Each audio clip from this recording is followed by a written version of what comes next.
Well, hello folks out there in YouTube land. Got a big show lined up for you, and let's get right on into it.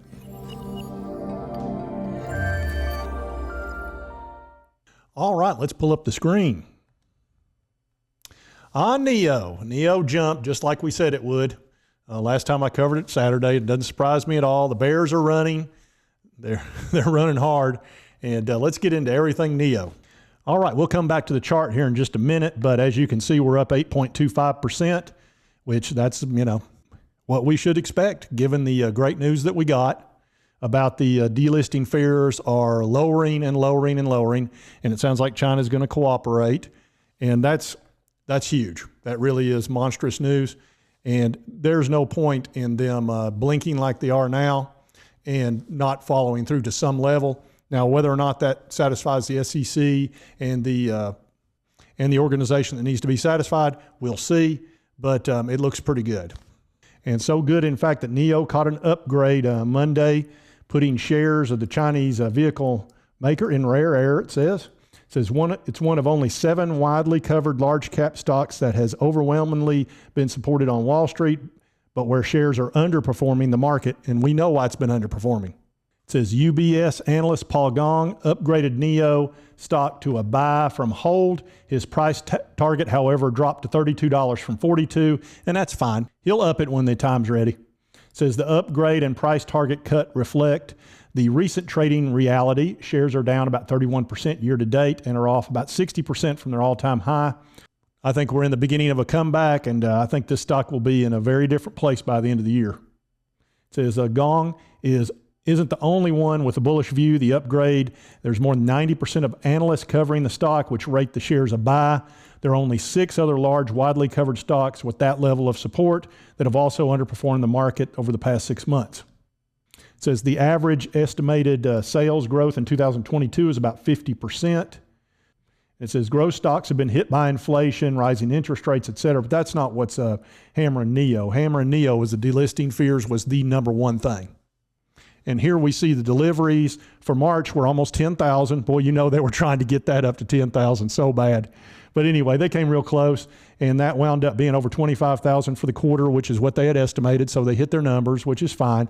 And that's given the fact, they had the bad February where Chucky showed up and they had the national holiday, and they were working on getting the ET7 out, which you can imagine the stress that was to try to get that out and be producing vehicles at the same time. So I thought they did a good job, and I'm fine with that. And pretty soon, they're going to be opening up NIO Park, probably in the second half of this coming year. The ET5 will be coming out of there, and they're expecting that to come out in September. So my understanding is they're already producing vehicles there and getting them ready and testing them and doing all the things they need to do. But this NIO Park is going to be able to produce 120,000 vehicles if they have 1 shift, 240,000 vehicles if they had 2 shifts, and 300,000 if they throw in a little bit of overtime. So between NIO Park and JAC, their other factory, they're going to be able to produce about 500,000 vehicles. Probably, it may take 12 months from now before they can reach that level, because realize it's going to be done in phases, which makes perfect sense with a big factory. But over time, between those two, they're looking at 500,000 vehicles, which, what they do, about 100,000 or a little less than that last year. So we're just seeing, they're just scratching the surface of the beginning of this huge car company, which is also going to be a bit of a tech company, because don't forget about autonomous driving. Very important and very profitable. 80% profit margin. It's software as a service. Yes, they've got to spend like crazy on the front end. It's why they're not making money right now. If they wanted to make money right now, this quarter, they could, but they are going for market share. They're going for high growth, and they're in that high growth phase. And research and development is very important. Realize not only were they developing the ES7, the ET7, and the ET5, but they've got a subgroup coming out. They're going to have a middle-of-the-road vehicle or a group of vehicles, another sub-brand company that'll be underneath NIO that will build the large numbers of vehicles that will, probably be in the $40,000 range. So they're going to, and that's not abnormal. I mean, if you think about Cadillac, they've got Chevrolet, and then you've got Toyota has, is it Acura or is it a Lexus? But you understand how this works. You become big by, first you start out with and I think they're doing the right thing starting out with the top of the line first. Get that right. Those are the big profit margin items. And then start building the large quantity vehicles in the middle. And like I say, I think they're going to be a huge company one day, because realize they're building in China and everything's going to be cheaper to build in China. Your labor's going to be less. Everything will be less. Cost of goods sold, your raw materials, you're not going to have the government interfering. Well, they interfere, of course, with the delisting problem, but they're not going to interfere with building factories, et cetera. You know, they're very pragmatic when it comes to money. That's the one thing I will say about China. They've got their pitfalls, no doubt. But when it comes to money, they don't mess around. They want to make it.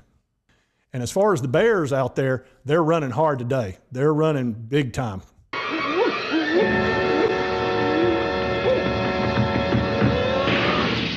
That's right, they're running like the Cowardly Lion. I was going to use Forrest Gump for that, but I like Forrest Gump too much. I like Cowardly Lion too, though, so it's kind of a struggle. But here's what NIO stock is doing today. I was running.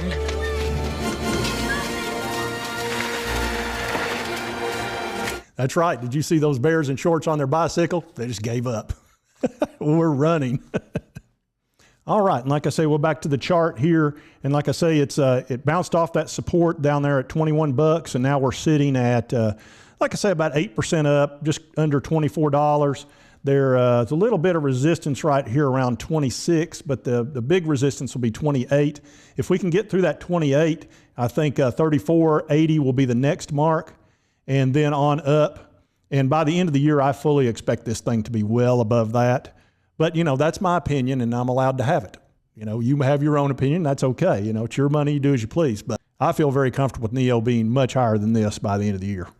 And actually, I went on a ride this morning with a couple of the bears to talk to them about NIO, and this is how that went.